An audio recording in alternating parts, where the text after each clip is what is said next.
que viene con más experimentos y más ciencia.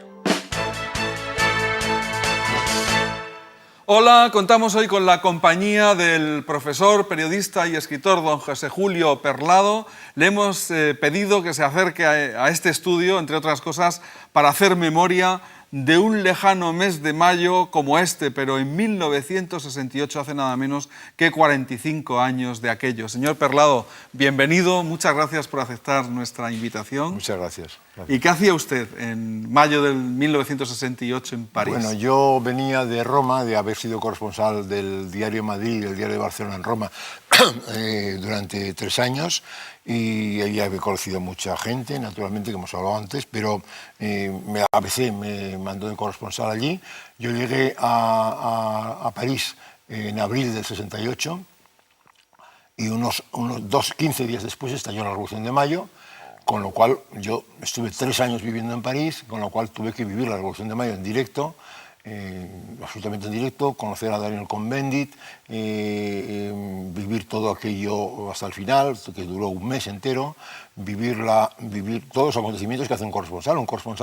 Un corresponsal es un director de periódico, es un hombre que no le dan instrucciones concretas en el periódico, sino que él elige los temas, muchas veces tiene temas distintos que elegir y naturalmente tiene que escribir 2 o 3 crónicas, y en aquel momento, que eran los tiempos en que no había móviles, no había otra forma de hacer el periodismo, pues entonces me encontré con un acontecimiento histórico, ¿no? Como ha sido después, ¿no? O sea, yo tuve que cubrir todo, ¿no? La devaluación del franco, el conocimiento de Gaulle, la conferencia del Vietnam con Kissinger y la Revolución de Mayo, ¿no? Que fue un episodio importante.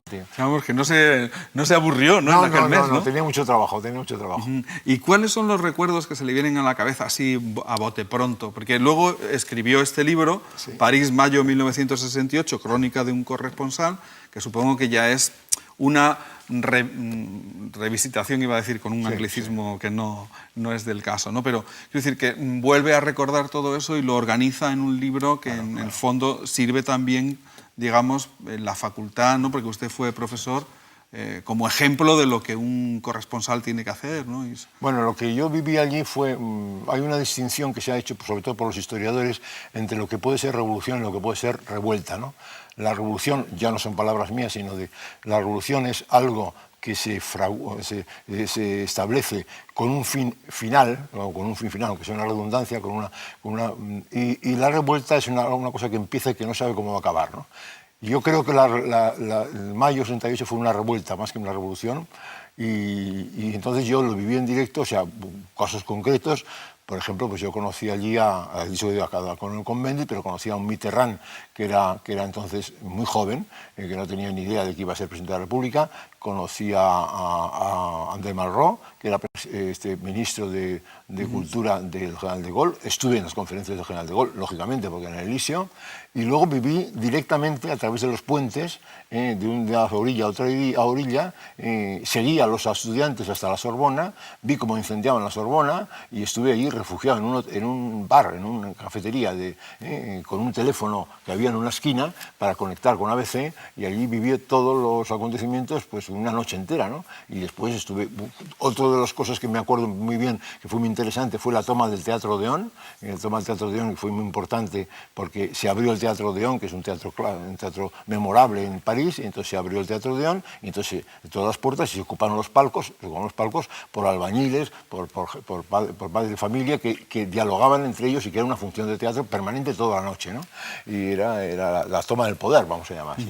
Pero por otro lado, desde el punto de vista de la revuelta, pues claro, hubo un momento crucial, que es cuando los sindicatos franceses no quisieron secundar a los estudiantes, entonces ahí tampoco estaba el ejército, con lo cual eso acabó en 25 días, solamente hubo un muerto en París, no en Francia, perdón, hubo un muerto, por tanto fue muy dramático, pero no fue nada explosivo, ¿no? ¿Y encuentra que se corresponde con la realidad que usted vivió, lo que se ha dicho, lo que se ha escrito de mayo del 68? Bueno, yo creo que hay un fondo muy importante, que es el fondo, vamos a llamar filosófico o psicológico, de todo lo que ocurrió allí. O sea, allí ocurrió, primero, un desencanto de la universidad, las universidades, ¿no? de Berkeley, de Alemania, de Francia, que estaba mal la universidad, y luego un desencanto de los planes educativos, y luego por otro lado había también se puede valer todo, vale todo, una falta de autoridad, una falta de jerarquía, que eso ha continuado, ¿no? O sea, ha continuado tanto que Sarkozy, bueno, nada más llegar a ser presidente de la República, dijo que había que revisar todo eso, ¿no? Porque claro, eso ha llegado a las facultades, ha llegado a los colegios, que es no solamente a la enseñanza, sino que ha llegado a todo esto. Entonces, eso sí es un tema sociológico y psicológico importante, que se ha quedado ahí clavado en Europa, que es del todo ¿Y no vale. se ha vivido nunca eso como una parte de la Guerra Fría, como un episodio que estuviera relacionado con... No, yo creo que fue una cosa, como digo, que empezó en Berkeley con los estudiantes, con las universidades, que pasó a Alemania con la muerte de Rudy el Rojo, y que claro, París siempre ha sido, a través de la historia, y sigue siendo, ahora un poco menos quizá, ¿no? Porque es más Nueva York, sigue siendo un eco tremendo para el mundo, ¿no? Entonces, cuando llegó a París, a mí me preguntaban en ABC, ¿esto va a ser como una comuna, ¿no? Me decían asustados, ¿no? Por teléfono, ¿no? Digo, no va a ser como una comuna, pero bueno, claro, es que estamos muy cerca, París está ya aquí al lado, ¿no? Y entonces, yo creo que aquí fue una cosa muy interesante, ¿no?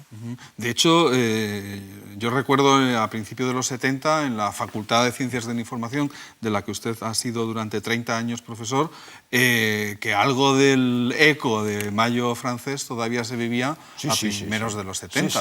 Sí. Aquí había otro tipo de, vamos, no digo de escaramuzas, pero otro tipo de batallas con el tema de Franco, distinto, pero claro, se pensaba muy bien que estaba ocurriendo en París por si se extendía aquel movimiento, ¿no? Pero bueno, yo creo que se ha dicho también que la gente que estaba a la cabeza del movimiento no ha llegado a nada. O sea, Daniel Cohn-Bendit en este momento es un político muy asentado como eurodiputado, muy burgués, y es la única figura que ha quedado, ¿no? No ha quedado otra figura, ¿no?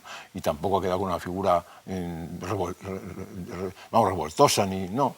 Entonces no ha habido ninguna, pero sí ha habido el caldo de cultivo eso que ha quedado, ¿eh? O sea, eso sí, toda esta especie de barrido que ha dicho de falta de autoridad que estamos viviendo, y que lamentable muchas cosas, ¿no? Pues nació en el mayo 68, ¿no? Y usted como profesor emérito de la facultad, bueno, ya jubilado, ¿no? Sí. Jubilado.